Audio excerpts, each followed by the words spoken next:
Hello, beautiful souls. Welcome to this seminar again.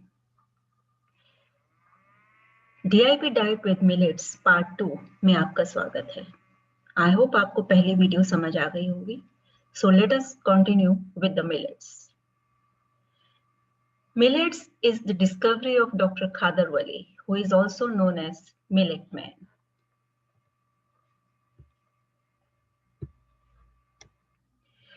सभी grains, जितने भी ग्रेन्स मिलते हैं वो सब मिलेट कहलाते हैं, पर हम लोग चावल और गेहूं के सिवा किसी और के बारे में ज्यादा जानते नहीं और ज्यादा इस्तेमाल भी नहीं करते. सबसे पहले तो मैं ये बताना चाहूंगी कि ये मिलेट आप लोग सोच रहे होंगे कि अचानक कहाँ से आ गए. ऐसा कुछ नहीं है. मिलेट्स जो है वो पुरातन है, बहुत पुराने हैं.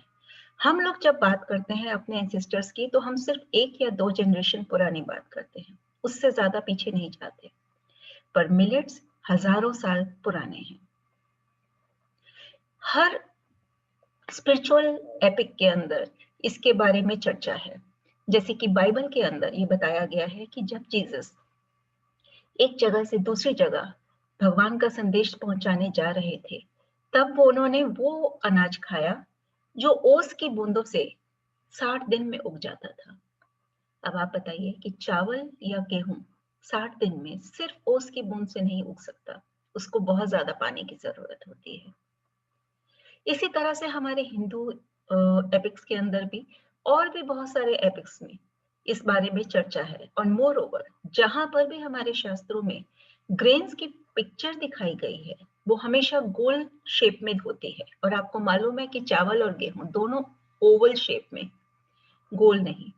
और ये जो ग्रेन्स हैं जो हम बताने वाले हैं आपको, पॉजिटिव मिलेट्स, ये जो हैं आपको हमेशा गोल शेप में मिलेंगे. यानी कि सबसे पुराने ग्रेन्स यही हैं.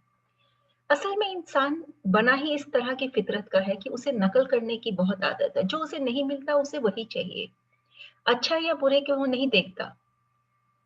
जैसे हम लोगों को फॉरेन कंट्रीज का देखा देखी, जैसे कि ड्रेसेस सेंस वैसी, या हमें अल्कोहल लेडीज भी पिए या स्मोकिंग करें या मतलब उस उनकी जैसा फॉरवर्ड होना, उनके जैसा हम लोग इच्छा रखते रहे. इसी तरह से ये इच्छा, ये प्रबल इच्छा कि दूसरे के जैसा बनना, जो हमारे पास नहीं है वो पाना, ये मनुष्य की फितरत है जो हमेशा से उसके अंदर रही है. पहले, बहुत पहले, ये जो ग्रेन्स हैं पॉजिटिव मिलेट्स, ये गरीबों का खाना होते थे और सिर्फ जमींदार या ऊंचे तबके के लोग जो थे वो गेहूं या चावल या राजा महाराजा खा पाते थे.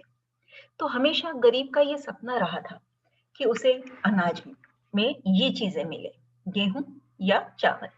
और इसके लिए वो हमेशा मेहनत करता गया कि मैं अपने इस वाले पुराने अनाज को छोड़कर गेहूं और चावल खा सकूं. और इस दौड़ के अंदर कुछ इस तरह से हुआ कि सिर्फ गेहूं और चावल ही हमारी नजर में रह गए और बाकी सब अनाज खत्म ही हो गए. देखिए, चावल और गेहूं जो है, जो हम खाते हैं, वो हमारे सिस्टम से प्रॉपरली निकल नहीं पाते और बहुत तरह की बीमारियां हमारे अंदर पैदा करते हैं, जैसे कि डायबिटीज. एक्चुअली क्या होता है, आप मान लीजिए गेहूं की बात करते हैं. गेहूं के ऊपर एक पतली सी लेयर होती है फाइबर की. गेहूं के अंदर सिर्फ 1.2% फाइबर होता है. और ये जो पतली सी लेयर होती है, जब गेहूं की बालियां हटाई जाती हैं, आधे से ज्यादा तो तभी निकल जाती हैं.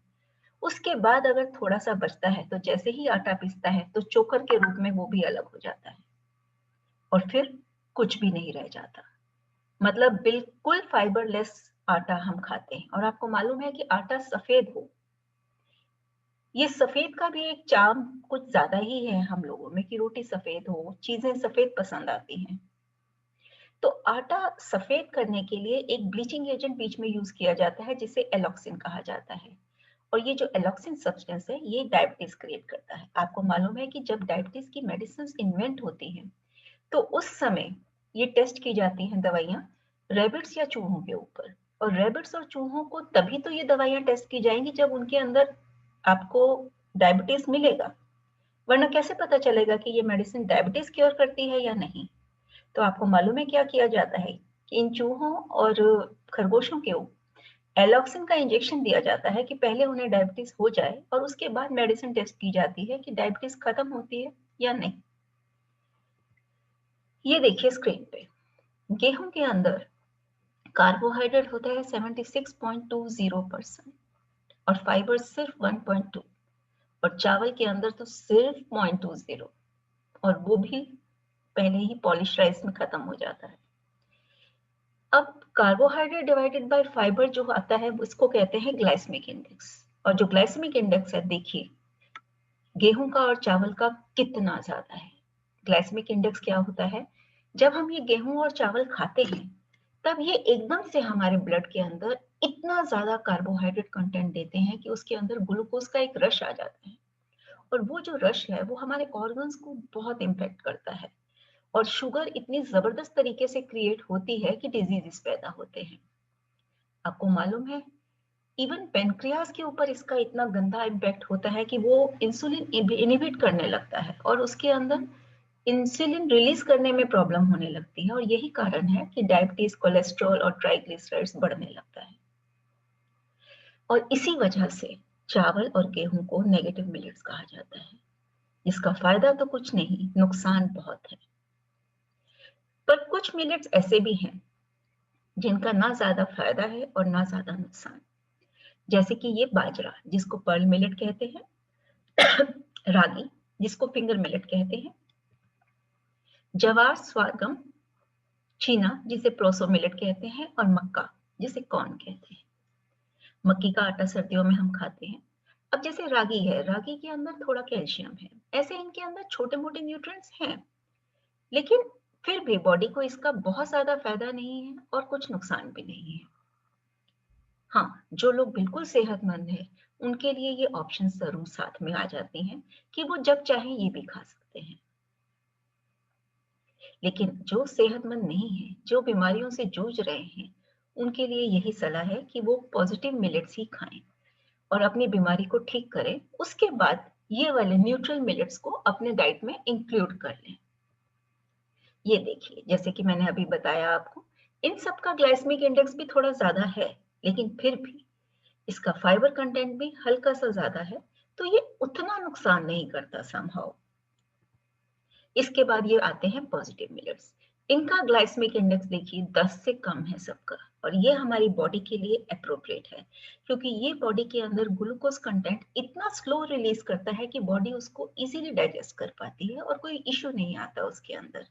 मोर ओवर वो बॉडी के अंदर जाकर किसी ना किसी ऑर्गन में स्टोर भी हो जाता है और उस ऑर्गन को रिपेयर करने लगता है। तो एक्चुअली क्या होता है कि कार्बोहाइड्रेट जो इसके अंदर होता है वो हमारी बॉडी को दो तरह से डिटॉक्सिफाई करता है। एक है सॉल्युबल और एक है अनसॉल्युबल। जो सॉल्युबल होता है वो पूरे बॉडी के अंदर डिस्ट्रीब्यूट हो जाता है और एक डिजायर्ड ऑर्गन के पास जाकर उसको एक पॉजिटिव इम्पैक्ट देता है, उसको हील करना शुरू कर देता है। हर पॉजिटिव मिलेट कुछ पर्टिकुलर बीमारियों के लिए बहुत अच्छा है। और जो अनसॉल्युबल फाइबर होता है या कार्बोहाइड्रेट होता है वो क्या करता है, आपकी स्टमक को क्लियर करता है, सारी ब्लॉकेजेस को बॉडी से निकालता है और आपकी बीमारियों को खत्म करता है उस लिहाज से। यानी कि ये दोनों ही सेंस में बहुत अच्छा है। मेरे हिसाब से डॉक्टर वो होना चाहिए जिसने सबसे पहले तो खुद को ठीक किया हो। आप देखिए ना, मैंने ऐसे भी डॉक्टर देखे हैं जिसके पास डायबिटीज का पेशेंट आता है तो वो बड़े फख्र से कहते हैं कि ये दवाई बहुत अच्छी है, मैं भी पिछले 10 साल से खा रहा हूँ। जो डॉक्टर अपनी डायबिटीज ठीक नहीं कर सका वो आपकी कैसे करेगा।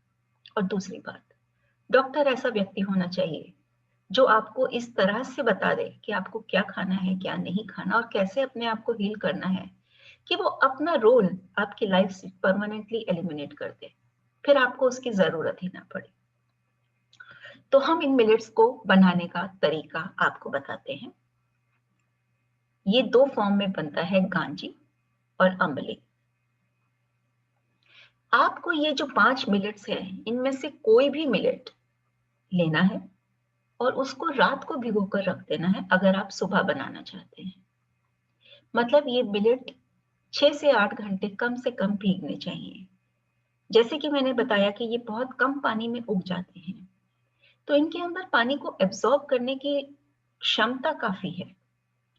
तो ये जो है बॉडी के अंदर जाकर आपका वाटर एब्जॉर्ब करने लगेंगे अगर आप इन्हें नहीं भिगोएंगे। और मोर ओवर इनका फाइबर कंटेंट और ज्यादा एब्जॉर्बेबल हो जाता है और ज्यादा बॉडी के लायक हो जाता है अगर आप 6 से 8 घंटे इसे भिगोते हैं।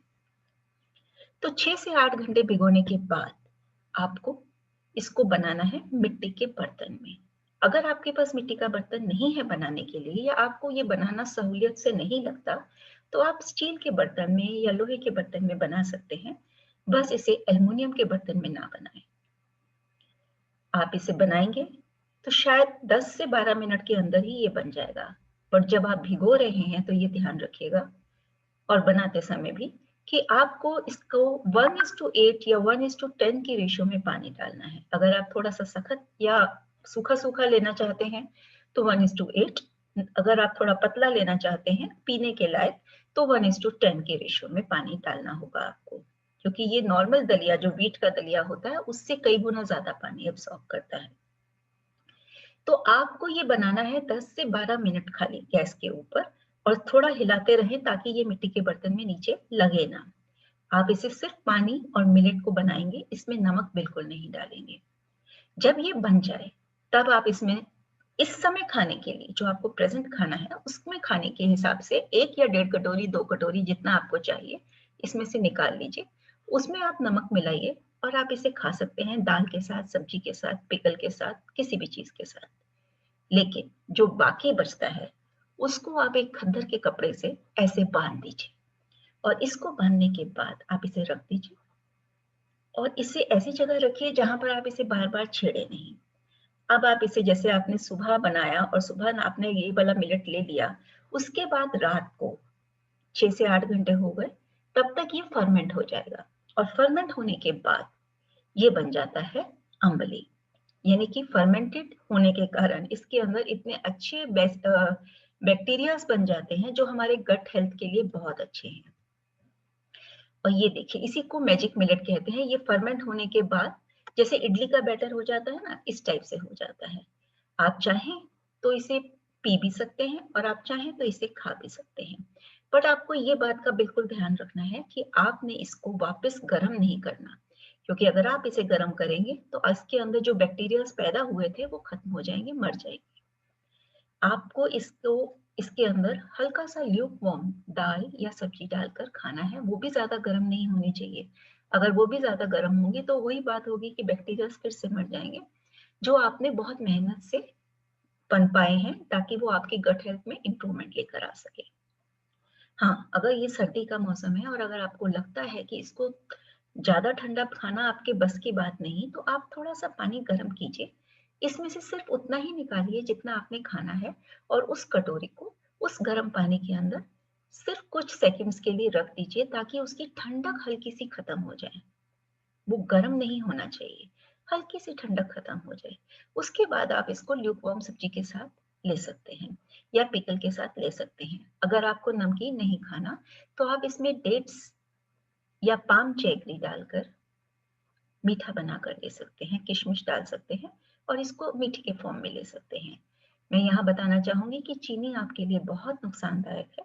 इसके हिसाब से गुड़ ज्यादा बेटर है और गुड़ के अंदर भी अगर आप पाम जैगरी लेते हैं तो वो और भी बेटर होगी, बिकॉज वो ओरिजिनल होती है एंड प्रोसेस्ड नहीं होती। जो नॉर्मल जैगरी है वो प्रोसेस्ड हो जाती है केमिकल्स के साथ, व्हाइट कलर की हो जाती है और वो आपकी बॉडी में नुकसान पहुंचाती है। ये देखिए, ये है मिलेट्स की और रेसिपीज। मिलेट्स की इडलियां बहुत अच्छी बनती हैं।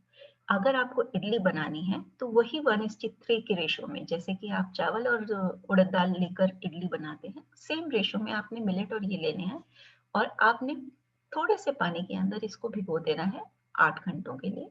उसके बाद आप इसे पीस के रख देंगे और फर्मेंट होने के लिए छोड़ देंगे। जितनी देर में आपका इडली का बैटर फर्मेंट होता है उतनी ही देर में आपका ये बैटर भी फर्मेंट होगा।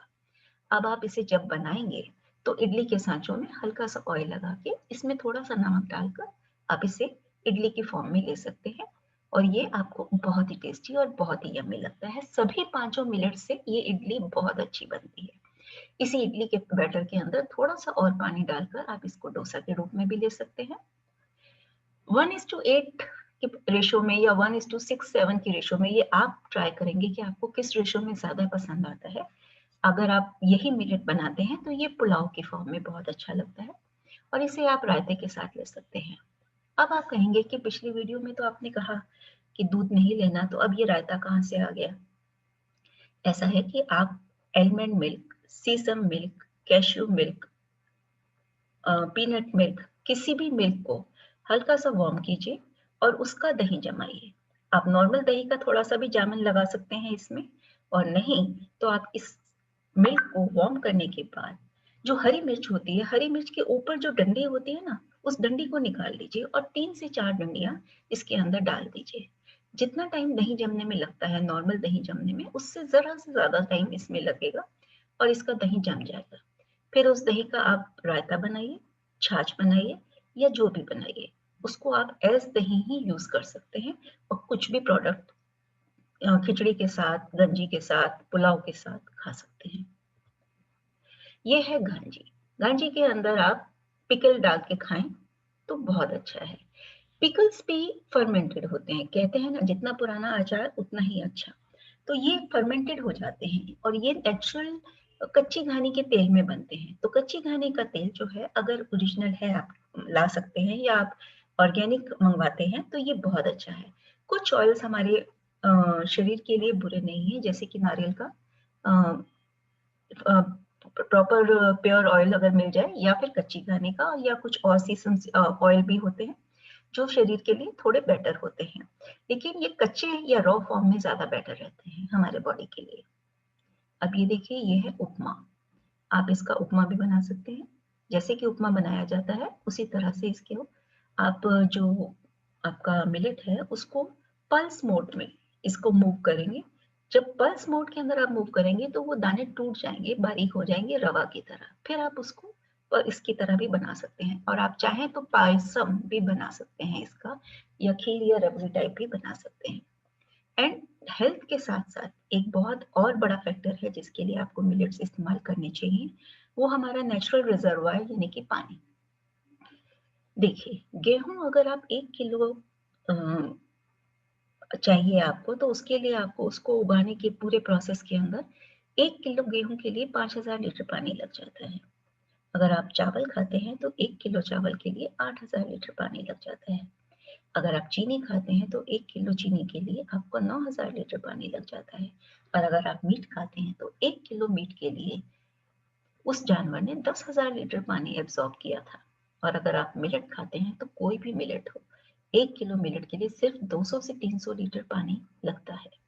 और सबसे बड़ी बात, एक चीज जो मैं बहुत इंपॉर्टेंट बताना चाहूंगी, कि जब मैंने पहली बार इडली खाई मिलेट्स की, तो मुझे डाइजेस्ट नहीं हुई। मतलब एक तो फर्स्ट डे तो मुझे शायद वॉमिटिंग की फीलिंग हुई, सेकंड डे मुझे मोशन हो गए, तो मुझे समझ नहीं आया कि मुझे क्या इशू हो रहा है। उसके बाद मुझे ये रियलाइज हुआ कि जैसे मेरी थोड़ी भूख ज्यादा है, तो जैसे मैं नॉर्मल इडलियाँ जो है 4-5 खा जाती हूँ, उस हिसाब से मैंने मिलेट्स की इडली भी ले ली। बट मिलेट्स की इडली काफी हैवी होती है। खाते समय नहीं पता चला, लेकिन जब वो बॉडी में जाके फूलती है और पेट इतना भरा हुआ लगता है, तो फिर वो लगता है कि सब कुछ बाहर आ रहा है। कहने का मतलब ये है कि अगर आप नॉर्मली 3 इडली खाते हैं तो ये आप एक ही इडली या 1.5 इडली खाएंगे। आपको अपनी भूख से आधा ही खाना होगा। यानी कि अगर वो दलिया आप 1 कटोरी खाते हैं तो ये 1/4 कटोरी में ही आपका काम हो जाएगा। ये आपका क्वांटिटी में कम एब्सॉर्ब होगा, कम यूज होगा। फिर बात आती है सबसे इंपॉर्टेंट चीज की, विटामिन D3, जिसके कारण आज बहुत सारी बीमारियां और हमको ऑर्थो के इश्यूज आ रहे हैं, बोन्स के इश्यूज आ रहे हैं। विटामिन D3 सिर्फ और सिर्फ सनलाइट में है। बट स्टिल कुछ ऐसे देश हैं जहां पर ऐसा होता है कि 6 महीने सूरज निकलता है और 6 महीने नहीं निकलता।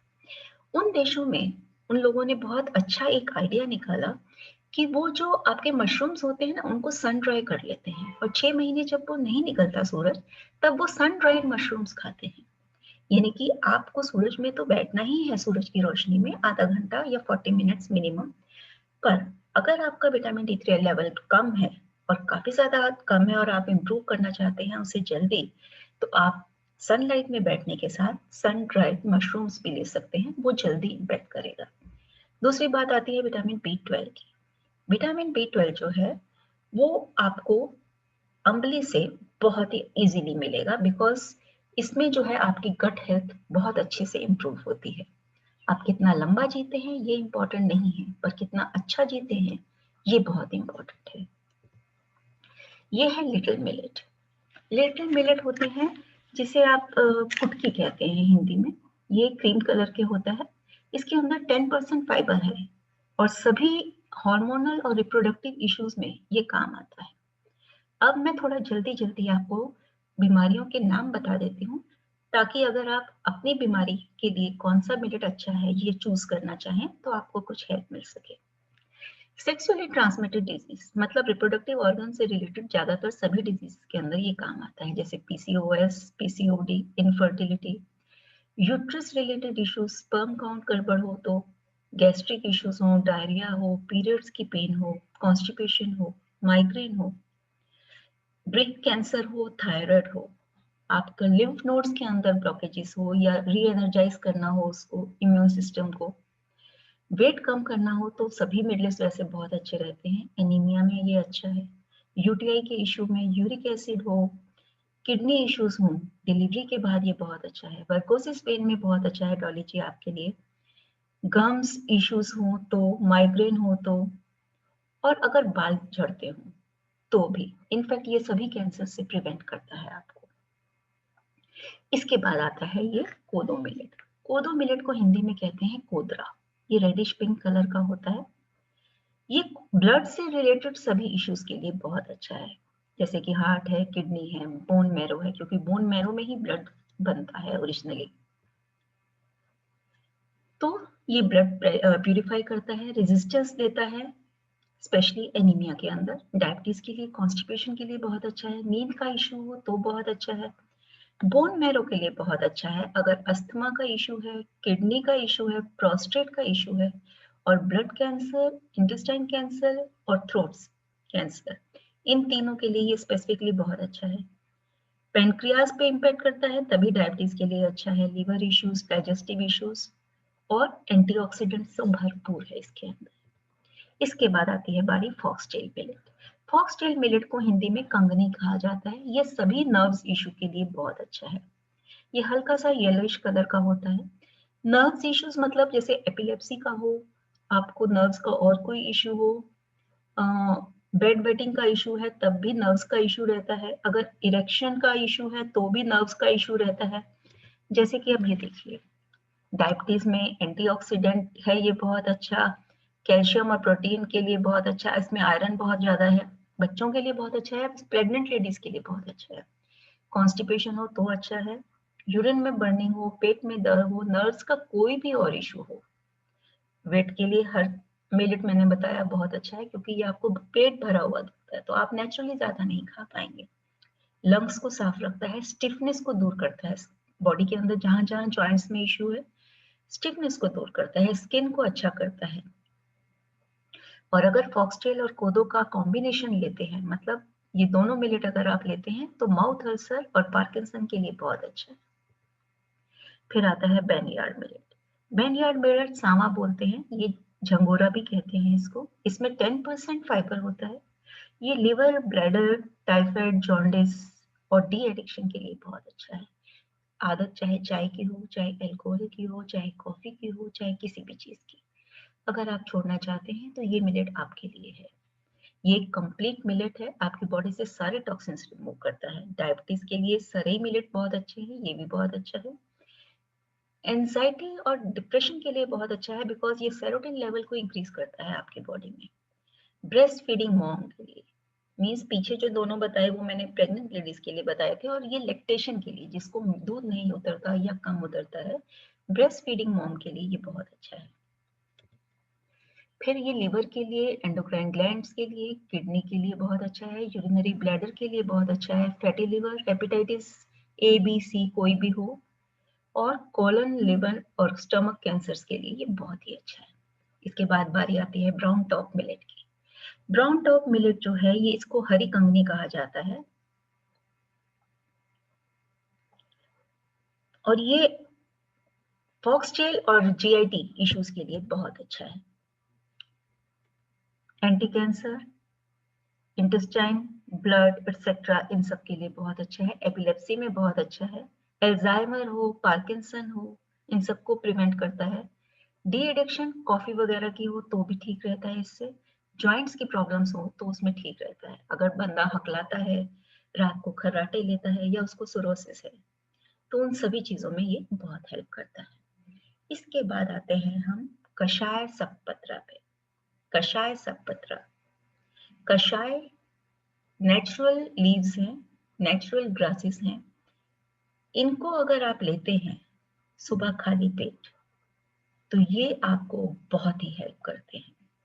मैं हर बीमारी के लिए डिफरेंट डिफरेंट कषाय होते हैं, वो आप मुझसे कंसल्टेशन लेना चाहें कभी तो कॉल करके पर्टिकुलर बीमारी के लिए बात कर सकते हैं, व्हाट्सएप मैसेज से पहले अपॉइंटमेंट लेके। लेकिन आपको मैं इम्यूनिटी के लिए 7 प्रॉपर जो बेसिक कषाय के लिए हैं सपपत्रा, वो बता रही हूँ। पहला है बरमुडा ग्रास, दूसरा है तुलसी, तीसरा है गिलोय, चौथा है नीम, पांचवा है पीपल और छठा है एगल मरमेलोस। ये जितने भी हैं, आपने क्या करना है, 200 के करीब 200 ml के करीब पानी लेंगे, उसमें आपने ये पत्ते डालने हैं। अगर आप ये पत्ते बड़े हैं तो आपको 2 से 3 पत्ते लेने हैं, अगर छोटे हैं तो हाफ फिस्ट फुल ऑफ लेना है। और इसको आपने उबालना है। पानी जब आधा रह जाए तो आपने गैस बंद कर देनी है और उसको ढक के रख देना है।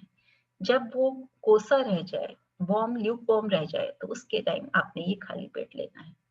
इनफैक्ट जितने भी हर्ब्स हैं वो सभी बहुत अच्छे हैं। आप जब भी पानी लें, अगर उसमें कोई हर्ब डाल के लेते हैं तो वो आपको एक्स्ट्रा बेनिफिट करता है। अब इसके अंदर एक बात जो बहुत इंपॉर्टेंट है मैं बताना चाहूंगी, पानी। आपने जब मिलेट्स बनाए तो जो पानी इस्तेमाल करते हैं, वो पानी अगर आप स्ट्रक्चर्ड वाटर लेंगे तो वो बहुत अच्छा रहेगा। स्ट्रक्चर्ड वाटर क्या होता है? बहते हुए पानी के अंदर जो स्ट्रक्चर होता है मॉलिक्यूल्स का, वो बेस्ट होता है। लेकिन अब बहता हुआ पानी तो मिलता नहीं है, तो हम क्या करते हैं कि पानी को स्टोर करते हैं। तो कोशिश ये करना चाहिए कि पानी का जो नीचे पानी रह जाता है, सेडिमेंट होता है, उसको छोड़ देना चाहिए। हमारे मटकों में क्या होता है, बॉटम पे नलके होते हैं, वो बहुत ही गलत है। उसमें सबसे नीचे से ही पानी आपको मिलना शुरू होता है। नलका जो लगाते हैं मटके पे, वो थोड़ा सा ऊपर लगाएं ताकि नीचे का जो पानी सेडिमेंट हुआ है उसे फेंक दिया जाए। जब पानी सेडिमेंट होकर ठहर जाता है, तब वो बेटर कॉन्फ़िगरेशन में आ जाता है। अब इसके अंदर आप कॉपर की प्लेट या कॉपर का कुछ भी पीस आप डाल देंगे, तो जो पानी के मॉलिक्यूल्स हैं वो स्ट्रक्चर्ड वाटर बन जाएगा। वो बहते हुए पानी के जो मॉलिक्यूल्स की कॉन्फ़िगरेशन थी, सेम कॉन्फ़िगरेशन में आ जाता है। यानी कि कॉपर के बर्तन में रखा हुआ पानी अगर आप इस दलिया को बनाने में, इस मिलेट को बनाने में यूज करते हैं, तो इसके यूजेस कई गुना ज्यादा बढ़ जाते हैं, इसके पॉजिटिव इफेक्ट कई गुना ज्यादा बढ़ जाते हैं और ये आपकी हेल्थ के लिए बहुत अच्छे हो जाते हैं। दूसरी बात जो सबसे इंपॉर्टेंट है कि आपको मिलेट्स को मिक्स नहीं करना। मतलब कई बार जैसे कहते हैं ना, वो मल्टीग्रेन आटा आ गया या मल्टीग्रेन मिलेट्स, कभी यूज नहीं ऐसे करें। क्यों? वजह ये है कि आपको, अगर आप इतना सा आपने खाना है, उसके अंदर भी अगर आपने बाकी सारे मिलेट्स मिक्स कर दिए, तो उस हर एक मिलेट का जो इफेक्ट है, वो आपकी बॉडी में जो इम्पैक्ट आना चाहिए वो कभी नहीं आ पाएगा, क्योंकि उसकी क्वांटिटी बहुत कम होगी। इसकी जगह आपको चाहिए कि अगर आपको अपनी बीमारी के अनुरूप नहीं पता कि आपको कौन सा मिलेट कितने दिन खाकर साइकिल को मेंटेन रखना चाहिए, तो आप ऐसा कीजिए कि आप सभी मिलेट 2-2 दिन खाइए। जैसे 2 दिन आप लगातार फॉक्सटेल खाते हैं, तो उसके बाद 2 दिन लिटिल मिलेट खाएं, फिर 2 दिन बैनयार्ड खाएं, फिर ब्राउन टॉप खाएं। इस तरह से आप अपना साइकिल 10 दिन में कंप्लीट करके फिर दोबारा से साइकिल चालू करें। ये आपके लिए सबसे बेस्ट रहेगा।